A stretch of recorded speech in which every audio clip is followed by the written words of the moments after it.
అజ్ఞానాం జాహ్నవీతీర్థం విద్యాతీర్థం వివేకినాం సర్వేషాం సుఖదం తీర్థం భారతీ తీర్థమాశ్రయే విద్యా వినయ సంపన్నం వీతరాగం వివేకినం వందే వేదాంత తత్వజ్ఞం విధుశేఖర భారతీం.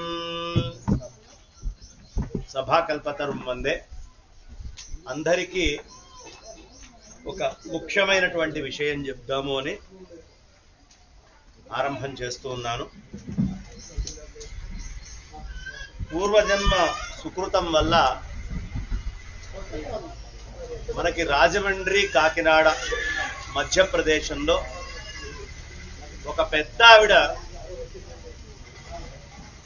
అలివేలు మంగ గారిని 2 ఎకరాల స్థలాన్ని మన తత్వం చారిటబుల్ ట్రస్ట్కి ఇవ్వడం జరిగింది.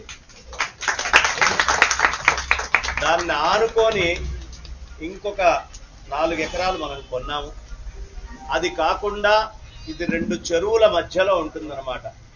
అటొక చెరువు ఇటొక చెరువు, ఎప్పుడూ గోదావరి జలంతోటి నిండేటటువంటి చెరువు. అది అద్భుతంగా ఆ చెరువు జలాల మధ్యలో ఈ క్షేత్రం ఉంటుంది. అక్కడే చాలా విశేషంగా కోదండరామస్వామి వారి దేవాలయం కూడా ఉంది. ఆ ప్రదేశంలో చక్కగా ఈ చెరువుల మధ్యలో అనేక ఔషధులతో అక్కడ ఉండేటువంటి వరి, పూర్తి మాగాని, గోదావరి కాలువలు అన్నీ ఉన్నటువంటి ప్రదేశంలో తత్వం చారిటబుల్ ట్రస్ట్ మరియు ఆదిశంకరాచార్య భక్త సమాజం సంయుక్త ఆధ్వర్యంలో ఆశ్రమ నిర్మాణం నిమిత్తము మేమందరం నిర్ణయించడం అయింది. దానిని అనంతశ్రీ విభూషితులు శ్రీ శ్రీ శ్రీ భారతీ తీర్థ మహాస్వామి చరణులు శ్రీ శ్రీ శ్రీ విధుశేఖర భారతీ మహాస్వామి చరణుల వద్దకి తీసుకొని వెళ్ళడం, మరి పెట్టేటటువంటి ముహూర్తము ఆనాడు విద్యారణ్య స్వామి వారు విజయనగర సామ్రాజ్య ప్రతిష్ఠ చేసేటప్పుడు ఒక ముహూర్తాన్ని చాలా విశేషంగా నిర్ణయించి కాశీ నుంచి పండితుల్ని అనేక మంది మహాత్ముల్ని తీసుకొచ్చి శంకుస్థాపన ముహూర్తాన్ని నిర్ణయించారు. ఆ నిర్ణయించినటువంటి విద్యారణ్య స్వామి వారు 12వ జగద్గురువులైతే ఇవాళ 36వ జగద్గురువులైన అనంతశ్రీ విభూషితులు శ్రీ శ్రీ శ్రీ భారతీ తీర్థ మహాస్వామి చరణులు శ్రీ శ్రీ శ్రీ విధుశేఖర భారతీ మహాస్వామి చరణులు అలాగే ఒక ముహూర్తాన్ని నిర్ణయించటమైంది. ఆనాడు విద్యారణ్య స్వామి వారు ముహూర్తం పెట్టి 3000 సంవత్సరాలు నిరాటంకంగా ఈ ముహూర్తంలో గనక ప్రతిష్ఠ జరిగితే ఖచ్చితంగా వైదిక సామ్రాజ్యము, హైందవ సామ్రాజ్యము ప్రతిష్ఠితం అవుతుంది అని చెప్పడం. తీరా ఆనాడు ఉండేటువంటి యంత్ర సాధనాలని బట్టి ఆయన ఘటిక వేసుకొని అక్కడ కూర్చొని నిర్ణయం చేసి, నేను శంఖం ఊదినప్పుడు మాత్రమే ఇది ఇక్కడ ప్రతిష్ఠ చెయ్యండి అని చెప్పారు. చెప్పి వారు ఖచ్చితంగా ఆ నక్షత్రాదులని అన్నిటినీ లెక్క వేసుకొని ఓ దగ్గర కూర్చొని మొత్తము ఘడియలు విఘడియలు అన్ని ముహూర్తాలు క్షణాలు ఒక లిప్తపాటుని ఒక అద్భుతమైనటువంటి కాలగణనము అనేటటువంటిది తీసుకొని ఆ కాలగణనంలో వారు చేద్దాము అనుకుంటే, నాయన ఇది కలియుగము, 3000 సంవత్సరాల పాటు గనక ఒక వైదిక సామ్రాజ్యాన్ని నిలబెడితే ఇది కలియుగం అయ్యే అవకాశం ఉండదు.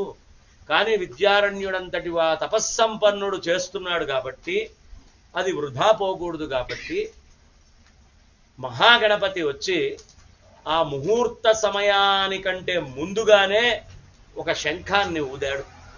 ఓ జంగమదేవర వచ్చి శంఖాన్ని ఊదేటప్పటికీ ఈ శంఖం ఊదినటువంటిదే ముహూర్తం అనుకొని అక్కడ ప్రతిష్ఠ చేశారు.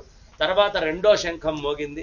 ఇదేమిటా 2వ శంఖం ఎందుకు మోగింది అంటే, ముహూర్తాన్ని కొంచెం తప్పు చేయడం వల్ల అది మారింది.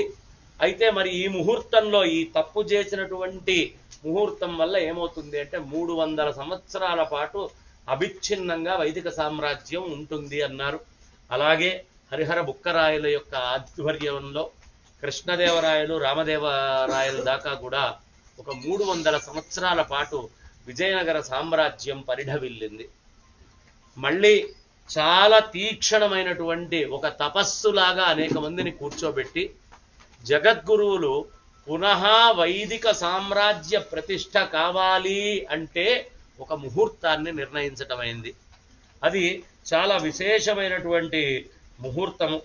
మన దక్షిణ భారతంలో విక్రమ సంవత్సరం 2080 దాని ప్రకారము ఫల్గుణ మాసం వస్తుంది.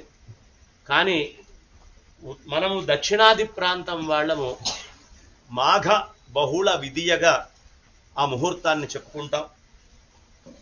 మాఘ కృష్ణ విధియ ఆదివారము ఉత్తరా ఫల్గుణి నక్షత్రం ఉండగా ధృతి అనేటటువంటి యోగం ఉన్నటువంటి సమయములో తైతిల గార్ధభకరణము అనేటటువంటి కరణం ఉన్న సమయములో చాలా అద్భుతమైనటువంటి ముహూర్తాన్ని 25 రాత్రి అంటే ఆంగ్ల లెక్కలలో తెల్లవారితే 12 దాటిన తర్వాత 26, తెలుగు లెక్కల్లో సూర్యోదయాత్పూర్వం 25 రాత్రి 3 గంటల 17 నిమిషాలకి జగద్గురువులచే నిశ్చయింపబడినటువంటి ముహూర్తము పరిపూర్ణమైనటువంటి అంగీకారమైంది. కాబట్టి తత్వం చారిటబుల్ ట్రస్ట్ తరఫున ఈ ముహూర్తానికి మనమందరము కూడా అద్భుతంగా ఆశ్రమ నిర్మాణానికి ఏర్పాట్లు చేసుకుంటున్నాం. ఈ ముహూర్తము తత్వం చారిటబుల్ ట్రస్ట్ అనేటటువంటిది మనం స్థాపించి ఇప్పటికి 2021 ఫిబ్రవరిలో స్థాపించాం. స్థాపించిన తర్వాత ఒక దాత వచ్చి, అయ్యా ఈ 2 ఎకరాల స్థలము తీసుకోండి అన్నారు. ఇది స్థాపించిన వెంటనే అత్యంత వైభవంగా శంకర జయంతి ఉత్సవాలని అంతకుముందు ఆదిశంకరాచార్య భక్త సమాజ పక్షాన 22 ఏళ్లుగా జరుపుతున్నటువంటి శంకర జయంతిని చాలా విశేషంగా నిర్వహించుకున్నాం ఎగ్జిబిషన్ గ్రౌండ్స్ లో. ఆ తర్వాతే వెంటనే దానికి చక్కగా రిజిస్ట్రేషను 12Aలు 80Gలు ఇవన్నీ కూడా ఈ సంస్థకి ఇన్కమ్ ట్యాక్స్ డిపార్ట్మెంట్ నుంచి రావటము. అలాగే అలివేలు మంగ గారు మనకి ఒక 2 ఎకరాల భూమిని అక్కడ ఇవ్వడము. వాళ్ళ అమ్మాయి అల్లుడు రామం గారు లక్ష్మి ఇరువురు కూడా ఇక్కడే సౌభాగ్యపురంలో ఒక 300 గజాల ఇంటిని కూడా మన తత్వం చారిటబుల్ ట్రస్ట్ పేరు మీద రాసిచ్చారు. ఆ తర్వాత ఇంకా అనేక మంది దాతల యొక్క సహకారంతో ఇతరమైనటువంటి భూముల్ని కూడా మనం తీసుకోవడం అక్కడ కొనడము అనేటటువంటిది జరిగింది. ఇది ఎందుకు పెడుతున్నారయ్యా, ఇప్పుడు ఉన్నటువంటి ట్రస్టులు సరిపోలేదా? ప్రపంచంలో ఎన్నో గుళ్ళు ఉన్నాయి, ఎన్నో సంస్థలు ఉన్నాయి, అవన్నీ వైదికంగా పనులు చేస్తూ ఉన్నాయి, మీరెందుకండి ఈ ప్రత్యేకమైన పని చేయటము అంటే, సంస్థలు చాలా ఉన్నమాట నిజమే, కానీ వైదిక ధర్మం మీద ఎలాంటి దాడి జరుగుతుంది, ఇవాళ నుంచి ఒక 50 ఏళ్ల తర్వాత ఏం దాడులు జరగబోతున్నాయి, ఇతరమైనటువంటి విదేశీయుల నుంచి జరగబోతున్నటువంటి కుట్రలు ఏమిటి, వాళ్ళు చేసేటటువంటి పనులు ఏమిటి, మన దగ్గర ఉన్నటువంటి బలహీనత ఏమిటి, మన దగ్గర ఉన్న బలం ఏమిటి, వాళ్ళ దగ్గర ఉన్న బలం ఏమిటి, బలహీనత ఏమిటి, ఇదంతా వేసుకొని ఒక 50 సంవత్సరాల తర్వాత ఒక హిందువుకి ఈ విధమైనటువంటి ఆయుధాలు అవసరం అవుతాయి అని ఆయుధాలను తయారు చేస్తున్నటువంటి సంస్థ ఏది లేదు. ఆయుధం అంటే కత్తులు కటార్లు తయారు చేయటం కాదు.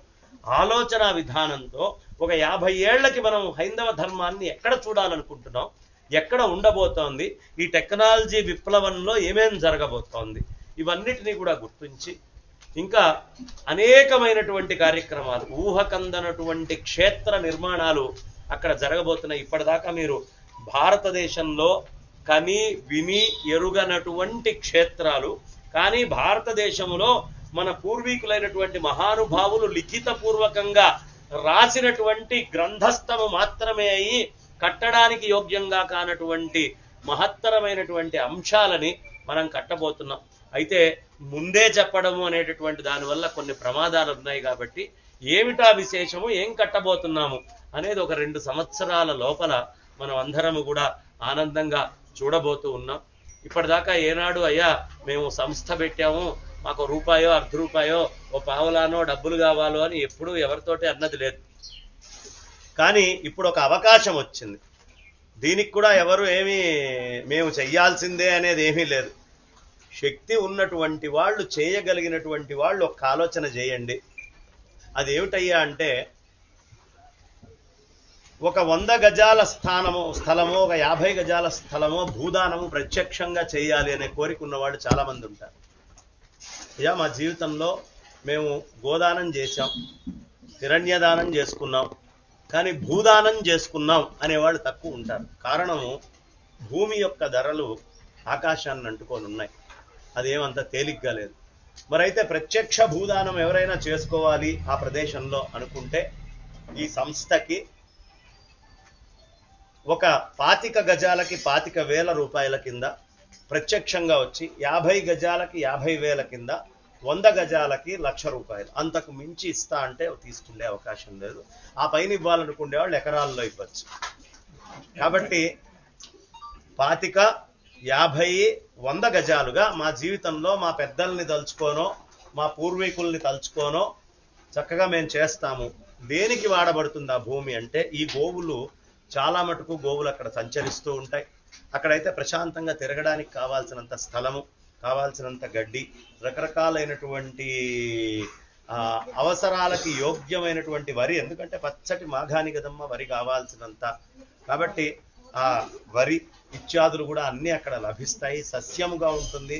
గోవులు కూడా చాలా మటుకు ఇక్కడ కాస్త బాగా ఎక్కువైపోయినాయి కాబట్టి వాటికి విస్తృతంగా తిరగడానికి హైదరాబాద్లో ఒక స్థలం ఏర్పాటు చేయటం అవుతోంది ఇక్కడే దగ్గరలో. అది కూడా ప్రస్తుతం ఒక 3 ఎకరాల స్థలం దాకా, ఇక్కడి నుంచి మనకు ఒక 30 కిలోమీటర్ల దూరంలో 3 ఎకరాల స్థలం దాకా హైదరాబాద్లో ఆశ్రమం కూడా ఏర్పాటుకు సిద్ధమైంది. అది ఇంకా పెంచుకోవడం, పెద్దది చేసుకోవడం అనేది కూడా ఉంది. రాజమండ్రిలో కూడా ఎక్కువగా గోవులు సంరక్షింపబడాలి. ఆ తర్వాత బ్రాహ్మణులకి ఒక యోగ్యమైనటువంటి బలం అంటే, ఓ బ్రాహ్మడైనటువంటి వాడు పురోహితమో వేదమో చదువుకొని నా జీవన భృతి ఎట్లా, నా జీవనోపాధి ఎట్లా, రేపటి నా రోజేమిటి అని ఆలోచించకుండా ఏ బ్రాహ్మడు అక్కడికి వచ్చినా ఉపాధి చూపించగలిగేటటువంటి స్థాయిలో ఈ సంస్థని తయారు చేయాలి. గో బ్రాహ్మణేభ్య శుభమస్తు నిత్యం లోకాస్తమస్తా సుఖినో భవంతు. కాబట్టి దానికోసము ప్రధానముగా 2, ఎప్పుడైతే గోవులు బ్రాహ్మణుడు రక్షింపబడ్డారో, ప్రతి వాళ్ళు ఇంట్లో పుట్టినప్పటి నుంచి నామకరణం నుంచి అంత్యేష్టి దాకా సంస్కారాలు కావాలి. ఈ సంస్కారాలు కావాలి అంటే వేదము ఏ విధమైనటువంటి ప్రక్రియ చెప్పిందో ఆ ప్రక్రియలో జరగాలి అంటే గోవు ఉండాలి, బ్రాహ్మణుడు ఉండాలి. ఈ 2 లేకపోతే వైదిక ప్రక్రియలు లేవు. ఇంట్లో చౌలం లేదు, నామకరణం లేదు, ఇంకేది ఉండేటటువంటి అవకాశము లేదు. గర్భాధానము నుంచి కూడా గోఘృతము బ్రాహ్మడితో అవసరం. కాబట్టి అక్కడి నుంచి మనం సంస్కారాలు సవైదికంగా, ఏదో చేశాము అయిపోయింది, 100 మంది పెట్టిన సంస్థల్లో మందొకటి, దీని నుంచి మనకి ఏమిటి ఆర్జన, లాభం ఏమిటి, ఏం పొందుతాము అనేటటువంటి ఆలోచన లేకుండా వైదిక ధర్మ పరిరక్షణే ప్రధానమైనటువంటి లక్ష్యముగా వైదిక ధర్మ సంరక్షణ ఎలా చేయాలి, ఇది ఇలాగే స్థలం పెంచుతూ అందులో వైదికానికి సంబంధించినటువంటి యూనివర్సిటీలు, వైదికానికి సంబంధించినటువంటి విద్యలలో ఉండేటటువంటి ప్రయోగాలు, పూర్వము అనేకమైనటువంటి ప్రయోగాలు ఉండేవి. అగ్ని నుంచి మనం ఏం చేయొచ్చు, ఈ అగ్నిహోత్రుడి నుంచి చేయగలిగినటువంటి పనులు ఏమేమి చెప్పబడ్డాయి వైదిక ధర్మంలో, ఎలాంటి ఉత్పత్తులు బయటికి తీసుకోవచ్చు, వాడేటటువంటి ద్రవ్యాలలో ఉండేటటువంటి మహత్యేమిటి, ఏ రాళ్ళు ఎందుకు వాడుతున్నారు, ఏ మంత్రం ఎందుకు వాడుతున్నారు, ఏది ఎందుకు చేయాలి, ఇలా భారతదేశంలో ఉండేటువంటి మహాపండితులందరినీ శృంగగిరి జగద్గురువులు ఏకత్రం చేసి ఒక దగ్గర చేయబోతూ ఉన్నారు. కేవలం పనిముట్లుగా మాత్రమే అస్మదాదులమందరము కూడా అక్కడ పనిచేయటం జరుగుతోంది.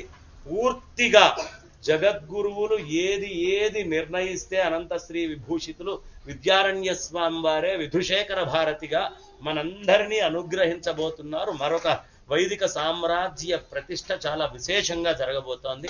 దానికి నాంది మాఘ కృష్ణ ద్వితీయ 25వ తారీఖు ఆదివారము రాత్రి, ఇంగ్లీషు లెక్కల ప్రకారము సోమవారము తెల్లవారితే ఆదివారం రాత్రి తెల్లవారే సమయానికి 3:17 అద్భుతమైన ముహూర్తము. కాబట్టి ఎవరెవరు రాదలుచుకున్నారో, ఎవరు అక్కడ హాయిగా అన్ని ఏర్పాట్లు అక్కడ చేయడం అవుతుంది.